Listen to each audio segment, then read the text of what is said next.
Hey everybody, this is Anthony from VR Game Rankings and welcome to episode 8 of our daily vlog series. This is episode 8 for Wednesday, October 11th, 2017. And today is a big day because today, number one, we have Oculus Connect 4 that is starting at 10 a.m. Pacific time, which is actually like 38 minutes from when I'm recording this. So what I'm hoping to do is I'm hoping to bang this episode out and get it recorded and do what I need to do. But I'm hoping to quickly bounce over to that Oculus Connect 4 because there is an app that you can get on the Oculus website where you can view the keynote on your Rift headset. And I figure, might as well try it out. It's probably going to be kind of crappy. The resolution is going to be really chunky. I've tried some of these things before and it's not very good. I just don't think we're there yet with our capture technology nor the headsets to really put that together. But I still want to check it out. Might as well check it out, right? I mean, what's the harm in that? So that is coming up at 10 a.m. Pacific time. I'm sure I'll probably have some thoughts on Thursday about Oculus Connect 4. So definitely stay tuned for that on tomorrow's episode. Okay, so today, I already told you guys that today is Arktika.1. This is Arktika.1, right?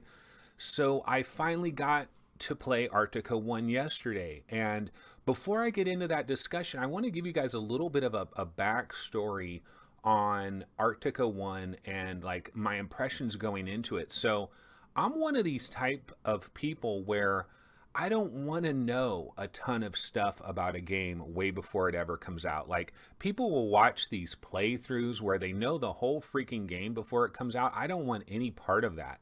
Like, I might watch like a teaser trailer that kind of shows you a few things here or there, but I don't want to know the whole entire story. I don't want to see all the different levels. I want to get in there myself and have it be a brand new, exciting experience that I'm enjoying myself, for the first time. I don't want to watch all these the first 25 minutes of Arktika.1 and the first 40 minutes of this and the first 40 minutes of that. So I've been kind of on a media blackout really with Arktika.1 for the longest time. I saw that original trailer that they had, but other than that, that was pretty much it. And when people have like long articles talking about the node based movement and all of that type of thing, I didn't read those articles because I just want to get the game myself, right? And I want to get in there and I want to get my own experience with the game. And I don't really want it to be colored by all these outside sources. And so that's kind of the thought process there with Arktika.1. The other thing is like when I first heard about this game, what I really thought is I thought that Oculus was just giving a big pile of money to 4A games, and they were basically telling them, look, here's what we want you guys to do. We want you guys to push the graphics, push the technology, push everything to the limit. We want to see what a legitimate AAA game looks like in VR. Now, we've already kind of seen that with Lone Echo. Ready at Dawn did an incredible job with Lone Echo, and Oculus, I'm sure, paid a ton of money for that. And that's kind of already given us our first taste of legitimate, like truly legitimate AAA material. And Arktika.1, I thought Arktika.1 was going to be this graphical powerhouse, and that was kind of my impressions coming into it. And of course I did hear about the node-based movement and all of that, and that was disappointing, but I always told people, well, I'm not ready to judge it yet. Let me see the game and then I'll decide at that point. Okay, so yesterday I get the game and I start the downloading process. It's 20 gigs, so it's a huge download. I mean, well, 20 gigs is kind of like normal actually, I guess, for most of these bigger games. And so I started the download process, and then I didn't actually get to this game until the afternoon hours. I had to go do some things. I had to go get lunch. And then when I came back, I was able to try Arktika.1.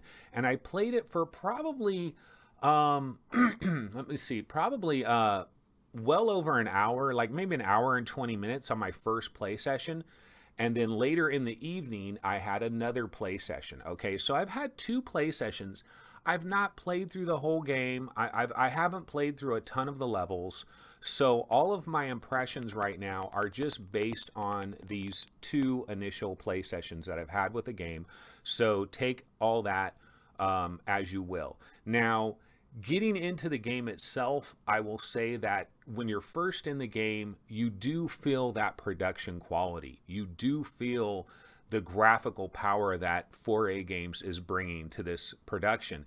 And so when you first start out, I believe you're in this like tank, and you have man, I forget her name, but you have a girl that's right next to you, right? And she's talking to you about, you're coming in, you got to do this, you got to do that. And you're just sitting in this seat in this like mobile tank unit type thing. And you're looking out the window and you're looking at people pass by. And it has that kind of, that Half-Life type intro where they're taking you on a guided tour and you're looking at stuff going by, kind of that movie flavor. And that was really cool. The lady, the girl that they put next to you, she's pretty beautiful.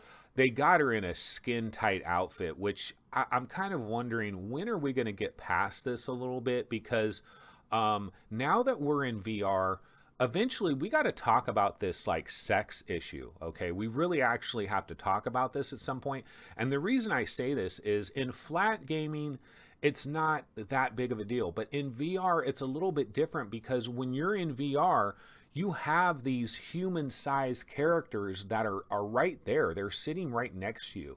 And so in this game, they put this beautiful young Russian female. I don't know what nationality or whatever, maybe Yugoslavian or something like that. But she's sitting right next to you, right, in this car. She's wearing an incredibly skin-tight outfit.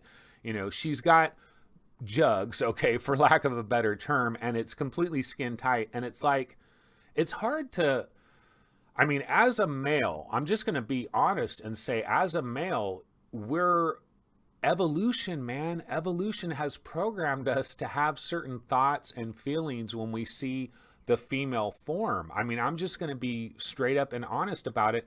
And it's almost distracting to have a woman there that is, got this Playboy body and she's wearing like a skin tight outfit. And I understand why they do it, because they're trying to market to mostly men, mostly young men, mostly men probably between the ages of like 25 and 45. That's probably their target market. And they probably figure, yeah, let's put some eye candy in there. But I thought that was a little bit distracting. Like, do they really need to wear that? I was actually thinking about it myself, and I was thinking, you know what? They can still have very sexy women in these things, but they can dress them in ways where it's not ridiculously obvious that you're just trying to show every little curve of their body. It's like, come on, I think we can do a little bit better than that. So anyway, you're in this like moving transport vehicle. She's talking to you, and there are some items that are inside this vehicle that you can pick up and grab. There's like this coffee mug that you can grab. There's like this tablet thing that you can grab. And then so you get to a like border check-in point, and there's dialogue with other characters. There's a lot of cussing in this game. Okay, Tyler, I forget what, it was Tyler something on VR Roundtable was complaining in the comments, complaining about my cuss words. I talked about this on Friday, should I cuss or not? Tyler, do not let your kids play this game, because this game has cuss words galore. There are so many F-bombs. There's the MFer, all that stuff is dropped in this game. And the voice work is pretty good, but it does borderline on that kind of, do you guys remember that one game, what was it called, Bulletstorm? It almost is going down that road a little bit with how many F-bombs and motherfucker this and blah, blah, blah, and all the different things that these people say when you're in these firefights and whatnot. And so that's in the game as well. But you get into this facility, and then you get into your office basically, where this other lady is working and she's manning the computers, and so she's telling you all these different things, and then you get your guns. And so that scene in the original trailer where there's the table and you have the guns and you're like looking at the guns and the guns look so cool. Well, it really does look like that. This game does have outstanding graphics. One of the weird things, though, is your hands. Your hands are gigantic, okay? Your hands are absolutely gigantic. Your hands are like the hands of like a gorilla or something like that. So what they need to do with these hands is they just need to reduce by 20%, and then it'll probably be a relatively normal sized hand. Now, I know you have big gloves on, and so that's part of it, but the hands are really huge. The guns are really huge as well. They're very big, but the guns look really good. They look really clean. You can look at them and examine them in VR. I like doing that in VR, like looking at things up close and like, does this really look real? And you can do that with Arktika.1, and the guns look great. And so now you get into the actual gameplay itself, and in that very first level, you're going through this area where it's almost like it's like a Ferrari or a Lamborghini factory or something. You're in like some type of like auto dealership where there's like Ferraris and Lamborghinis and McLarens like everywhere you look, which is kind of weird. I mean, this is like some post-apocalyptic Siberia region or something like that. What are all these freaking Lamborghinis doing everywhere? But anyway, that's the kind of environment you're in. But the gunplay is explosive. The gunplay has that impact to it. You know, there's lots of games that you'll get into where you fire your guns and it kind of feels like a little pea shooter, and it doesn't feel like it's like pop, pop, pop. You know, you don't really feel that bam, bam, bam, you know? And in Arktika.1, you do feel that. Now, I know that it's maybe not quite as accurate because in real life, like people will tell you in real life that they thought it was a firecracker because guns don't sound as loud as they really do in the movies. That guns sound more like firecrackers. It doesn't even really sound like a gun almost. And what I'll say to that is that might be like pure realism, but hey, if we're going into these VR experiences, we don't necessarily want pure realism. We want that movie style experience. And Arktika.1 definitely brings a movie style experience. A very easy way to describe Arktika.1 is to call it like a Michael Bay VR experience, because that's what this is. There's lots of pomp and circumstance. It's a major production. There's lots of things going on. The audio is very good. The visuals are very good. The guns sound good. Now, the actual gameplay. So I'm a little bit torn on Arktika.1 overall from a pure gameplay standpoint.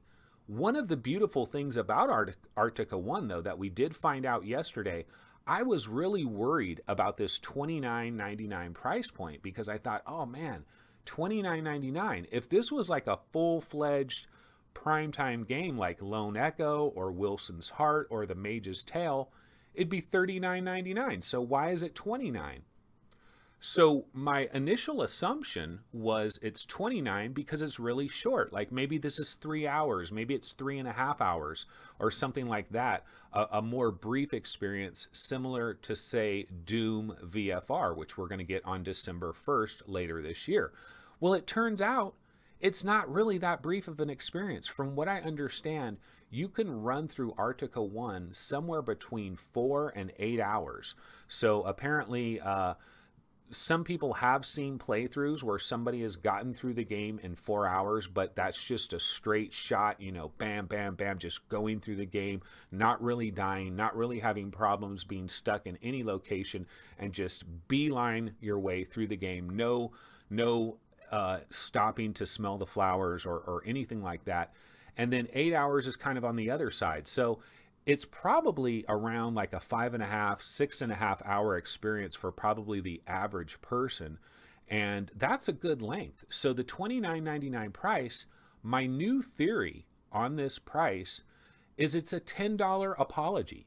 It's a $10 apology from Oculus because this game was designed with this node-based movement system. And so let's go back to the node-based movement system, because coming into this, I had so many friends that I would talk to about Arktika.1, and some of them had just basically written the game off and decided, you know what, once I found out it had this node-based movement, I really don't want anything to do with it. And they kind of written the game off, right? And I always thought, well, let's see here. Let's see what's going on here. Because Wilson's Heart had that node-based movement and it worked relatively decent. I mean, I know that this node-based movement is not ideal, but I still want to see what they're doing here. So I get into the game, and the node-based movement, after playing it for as long as I've played it, I have to say that it is limiting. The node-based movement it's like you've got shackles on you. That's the way I describe it. It's like you're shackled and like you want to break free of your shackles, And so I'm in a lot of these different environments that they put you in Arktika.1. You transfer from here to over there, and you'll be in a spot and you're looking around at everything and you're like, man, this looks really good. But you're rooted. You're kind of like, it's like you've got concrete blocks on your feet. You can't really do anything. You're not supposed to walk around. You're not supposed to move anywhere. It's very similar to Wilson's Heart in that kind of way. And you can't help but thinking, man, I wish I could just freely move around this environment. Now, here's the thing. I'm not sure that if you could freely move around and do anything, I'm not sure that that would really work with this game, and I'm going to tell you why I don't know that it will work. Okay, so the way the node-based system works is they'll put you in a spot, and then you're looking around your environment, and you will see like a hologram version of yourself somewhere else. You'll see a guy going like this, holding guns out, and when you see that, you can look at that hologram of yourself, you hit the A button, and then bam, you're instantly in that spot. And so you'll be in, say, like a large building, right, where enemies are attacking you from a lot of different points of view, a lot of different areas within this large warehouse. These enemies are shooting at you, they're firing at you. And so you're in your one spot and you're shooting at these guys, but as you look around, you see these other hologram spots where you can transfer over there, you can transfer down there, and you get different vantage points, okay? And it works relatively well if you buy into that system and you just learn to roll with it, basically. It's not ideal, but you just learn to, okay, this is the way it's going to work. I have to just deal with this. And so you're transferring from spot to spot. Maybe you're upstairs now, maybe you're down below. You get different vantage points. You're shooting these guys. The gunplay is fast and furious, and it does have that impact, and you're going for headshots and stuff like that, and the guys are yelling F-bombs at you while they're shooting you and stuff like that. It's pretty good. Their death animations, and when they take shots and they get hit, that is really good as well. There's lots of great lighting and color, but going back to this node-based transportation thing, I've had a couple of people tell me, well, Killing Floor Incursion didn't really have like normal locomotion, but then they added it, or I guess it was like an experimental. You went into the options and selected it. So, or Mage's Tale, the Mage's Tale didn't have regular locomotion, and then they added that a little bit later. So the thought is like, well, couldn't 4A games, maybe there will be a big clamoring from the audience where it's like, please give us just normal walk around locomotion. Let us just move, just trackpad locomotion, thumbstick locomotion. Please add this. Will there be an outpouring? I guarantee you there's going to be an outpouring, but I don't know that 4A games is going to be able to do it, because what are they going to do if they give you like go anywhere locomotion? Are you still going to have these like hologram images of yourself all over the place? They would have to turn all of that off. And I'm not saying it's impossible for them to turn it off. I'm sure it's very possible for them to turn that off. But it's the way the enemy encounters are designed. It's like when you teleport to this other location, then two other guys come running out. And so if you're just walking around anywhere, going anywhere you want to, I don't know that the gameplay would work right, because I was in this one spot where I quickly teleported down to this other location, and this guy just ran right by me to get to a little spot where he camped and then started shooting me. And he ran right by me. I mean, he could have shot me right there. And so I think you're going to get into situations like that, where if it was like a go anywhere type of thing, you're going to see a lot of jankiness, because you're basically going to see, it's like the Wizard of Oz. You're going to see the man behind the curtain if they let you do that, because you're going to see guys running to their spots and getting into their spots to prepare for that firefight where they expect you to be behind that crate standing under that light. That's how this game is designed. So I don't know that a free go anywhere locomotion could possibly be added to this game. So I think people that are expecting that to happen and think that it will save this game, I don't know that that's the case. One thing that would be a cool option though is, like, let's say you completely finish Arktika.1 regular style. It would be cool if they gave you the option to kind of explore the world free locomotion after you finish the game. And then there would be that understanding that, hey, I played, excuse me, hey, I played through the game the normal way, and now I just want to kind of explore the environments. And yeah, it'll break it, and I'll see guys running around, and I'll see the man behind the curtain, the Wizard of Oz kind of thing. But it's okay, because I've already played through the entire game the proper way. So that is a possibility. I mean, that might be a possibility, but I don't know that trackpad locomotion is coming to this game anytime soon. So let's go back and let's think about this game here. And so ultimately, I've played probably 2 hours of this game, maybe a little bit more than 2 hours. I've seen a couple of different levels. I'm trying to think what level I'm on right now. Am I on the 3rd level? But I've seen a couple of levels. And how do I ultimately wrap it all up? Well, one thing I'll say is, like, I can criticize this game in a number of ways. Like, if you ultimately boil it down, like if you want to get real critical about Arktika.1, it's basically a shooting gallery. It's basically a shooting gallery. Okay, you're basically standing in certain spots. You're standing in certain spots and you're having gun battles. And that's basically what this game boils down to. But it looks so freaking good, and it sounds so good, and it feels good. It has that power. It has that visceral feeling that you love. Your guns are like bam, bam, bam. I have my volume pretty loud. I have my volume cranked pretty loud. And the production quality of the whole thing is there. Money was spent on this game. This is a talented developer. When you're in the elevator and the elevator doors are like it all adds up. All of that stuff adds up. Little indicators, different places, the sounds everywhere. When I was in that Lamborghini Ferrari factory, where there's Lamborghinis and Ferraris and Bugattis and like McLarens all over the freaking place, right? I mean, they're not literally Lamborghinis and Ferraris. They're like generic versions, but look almost identical.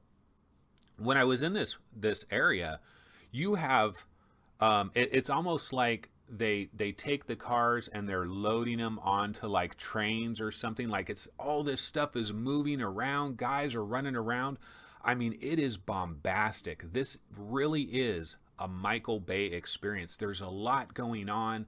It's a lot of visual touches and graphical touches that bring you into the experience. This is like a summer blockbuster. This is the blockbuster. This is the popcorn movie. It's kind of leave your intelligence at the door and just enjoy the experience and that's kind of what this is. The other thing I got to tell you guys about Arktika.1, because I don't know if people really knew this, like I didn't really know this, there's certain points in this game where this game goes straight up horror. I mean, it goes to the horror side of the coin. For example, okay, Doom 3 BFG, the VR mod. If you're the type of gamer that went into Doom 3 BFG VR mod and you're like, man, I like this, but it's too fucking scary. I can't deal with this. This is too scary. It's dark. There's freaking creatures. I don't know what's going on. I'm hearing breathing noises of these incredible monsters. I can't deal with this. This is too much. If that was your case with Doom 3 BFG, you're probably going to be in a very similar situation with Arktika.1. I was in a couple of different spots in this game where 4A games, one of the things that they do with this game is they use light and lack of light, darkness. They use darkness and light to really put you in some certain situations where you're like, fuck, these guys can do anything at any time.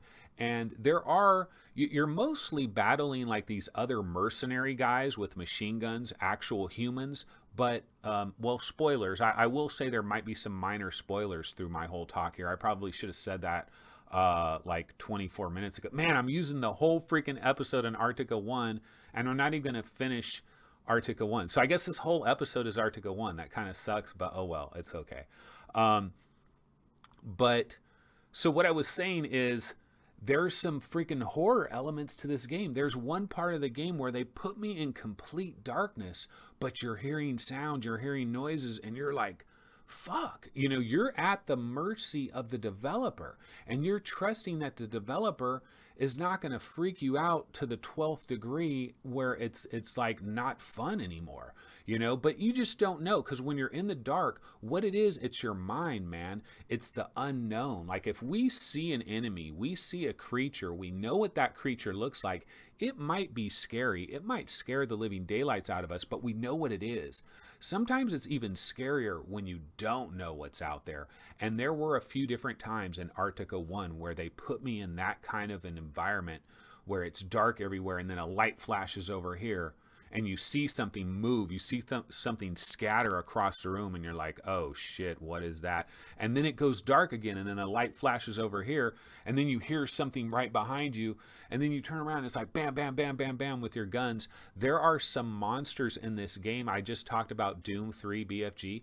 There's this one creature in the game, and I should have got the names of all these things, but there's this one creature in the game that looks like it was ripped right out of Doom 3 BFG. It looks very similar to some of those Doom style monsters, and it comes right at you, man, and it is a little bit freaky, but you do have these gigantic ass guns that can pump lead like you wouldn't believe. That's one thing that's cool about Arktika.1 is the weapons have power, they have force, they have impact. You really feel overpowered with your guns. I mean, you're blasting the hell out of these fools, and you're lining up the sights, and you're getting headshots. They die really realistically and stuff. There were a couple of moments in this game too where I kind of got stuck. You have to enter codes into keypads in certain areas to open some doors. And there was this one section in the game where I was literally stuck for like 15 minutes. I'm standing around, it's node-based transportation or teleportation or movement or whatever you want to call it, right? Kind of like Wilson's Heart. I'm stuck in this one spot. I'm looking everywhere, and it says, like the lady's saying, look around for clues, look around for something out of the ordinary. I'm looking at everything. I'm looking at the ground. I'm looking at the floor. I'm like, what do they want me to do here? I got to enter a code into this keypad. I don't see anything anywhere. It took me like 10 to 15 minutes to finally figure out what the hell to do. And it was almost by accident that I figured out what to do. And so there are some parts like that in this game, which can be a little bit frustrating because you're thinking this is more of an Action Jackson, more of a bam, bam, bam kind of a game, and you don't expect to get stuck in certain parts like that. But there is a little bit of that. There's a story here, there's some reading, there's some you access people's accounts and computers and there's some stuff that they're doing here that is a little bit different. They do a little bit of the Lone Echo and Lone Echo, and what was the other game where you're like on your wrist, that where everybody's doing it now, where they're putting things on your wrist and you can tap this and you can tap that. They kind of do that with the menu system, so that's kind of cool. But yeah, so I mean, I've got a lot more to say about this game, but I am kind of we're at the 28-minute mark of this, so I've only got a couple minutes left here. But basically, ultimately, what I want to say is that Arktika.1 has a lot of issues with it. This isn't the dream that I was dreaming about. Like a year ago when I heard about this game and when I first saw everything about it, what I actually got is a little mildly disappointing. But at the same time, man, this is Michael Bay, man. This is like an intense, powerful experience. It's $30. We're beggars. We're not choosers. It's not like we've got unlimited games to select from that are incredibly polished AAA games. We don't have that many. We have like Raw Data. We have Arizona Sunshine. We've got Super Hot, Lone Echo, Mage's Tale. We've got a handful of primetime games, but it's not like we're like got an avalanche of them. And so I think a game like Arktika.1, with all of its problems, with the node-based movement system, and then the other big problem that I have with Arktika.1 is the resolution of our headsets. I was really hoping that this game would be the graphical stunner of all graphical stunners, and it is in certain ways, but still, when you look off into the distance, there's a lot of areas where you'll kind of look off into the distance, and when you're looking far away, these headsets can't deal with that. They simply cannot deal with that. The resolution is not high enough for long distance stuff. It just turns into a blurry mess once you get past like 50 yards or something like that. You're looking off into the distance. And that's something I noticed in Arktika.1, and it was disappointing to me because it was like, man, this is supposed to be that graphical tour de force, and it is, but you notice things in certain areas where it's like, man, we're just not there. These headsets aren't there. But even if these headsets were there, we don't have the computer power really to drive this. So I kind of feel like one of the things that I kind of thought about at the very end of playing Arktika.1, it was almost like this epiphany that realism, we probably shouldn't strive for realism right now, okay? The best games in VR are ones that go for more of a cartoony aesthetic, you know, not going for the realism, going for more of a stylized design and not trying to recreate actual reality, because I don't know that the resolution of our headsets, and I don't know that the GPUs that we have in our computers, even if you got a 1080 Ti, even if you got two of them in an SLI mode, I just don't believe we have the horsepower right now to really go after realism. I think developers should change their focus to more cartoony type stuff, and I think that's a better way to go. But anyway, guys, we're past the 30-minute mark. I still have so much more to say about Arktika.1, and I didn't even get to talk about the invisible hours, which I did try last night. One quick thing I'll say about the invisible hours real quick here, because the Oculus Connect 4 is starting any minute now, and I want to jump into my headset and try to check that out real quick. But one thing I'll just quickly say about the invisible hours, not really a game, okay? I mean, well, they say it. The developers say that it's not a game, it's not a movie, it's like this intertwined story thing. No, I think this is a movie. This is the first VR movie. And you know Neil Blomkamp, the guy that did District 9 and Chappie and Elysium and stuff, he recently mentioned that he's going to try to do a movie in Unity, a VR movie in Unity, so that the movie happens all around you. So it's going to be kind of cartoony.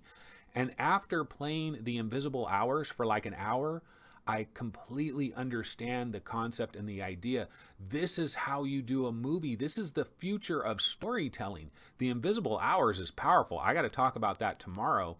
Maybe not a game, and it's $30, so it's not cheap. You know, if they just said, hey, this is a VR movie and they're selling it for $30, I don't know that they sell as many. So they kind of got to advertise it as a game. But that is really interesting, the invisible hours. I'll definitely be talking about that tomorrow. But Oculus Connect starts in 5 minutes, and I want to go check that out. So that's going to do it for episode 8 of the VR Game Rankings daily vlog for October 11th. And I'll see you guys tomorrow. More talk of Arktika.1, more talk of the invisible hours, and possibly some other stuff as well. See you guys tomorrow. Later.